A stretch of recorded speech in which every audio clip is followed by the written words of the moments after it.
વડોદરામાં ખાણ ખનીજ વિભાગનો લાંચિયો અધિકારી સકંજામાં આવ્યો। એસીબીની વડોદરા ખાણ ખનીજ વિભાગમાં સફળ ટ્રેપ। સિનિયર ક્લાર્ક અને આઈટી એક્ઝિક્યુટિવ લાંચ લેતા ઝડપાયા। ઇન્ચાર્જ ભૂસ્તર શાસ્ત્રી સહિત 2 લોકો ફરાર થયા। યુવરાજસિંહ ગોહિલ, કિરણ પરમાર 2 લાખની લાંચ લેતા સકંજામાં આવ્યા। ખાણ ખનીજ અધિકારી રવિ મિસ્ત્રી, રોયલ્ટી ઇન્સ્પેક્ટર સંકેત પટેલ ફરાર થયા। રેતીના ઓનલાઈન સ્ટોકની મંજૂરી માટે તેમણે લાંચ માંગી હતી।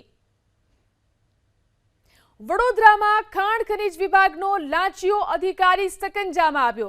એસીબીની વડોદરા ખાણ ખનીજ વિભાગમાં સફળ ટ્રેપ। સિનિયર ક્લાર્ક અને આઈટી એક્ઝિક્યુટિવ લાંચ લેતા ઝડપાયા। ઇન્ચાર્જ ભૂસ્તર શાસ્ત્રી સહિત 2 લોકો ફરાર થયા। યુવરાજસિંહ ગોહિલ, કિરણ પરમાર 2 લાખની લાંચ લેતા સકંજામાં આવ્યા। ખાણ ખનીજ અધિકારી રવિ મિસ્ત્રી, રોયલ્ટી ઇન્સ્પેક્ટર સંકેત પટેલ ફરાર થયા। રેતીના ઓનલાઈન સ્ટોકની મંજૂરી માટે તેમણે લાંચ માંગી હતી।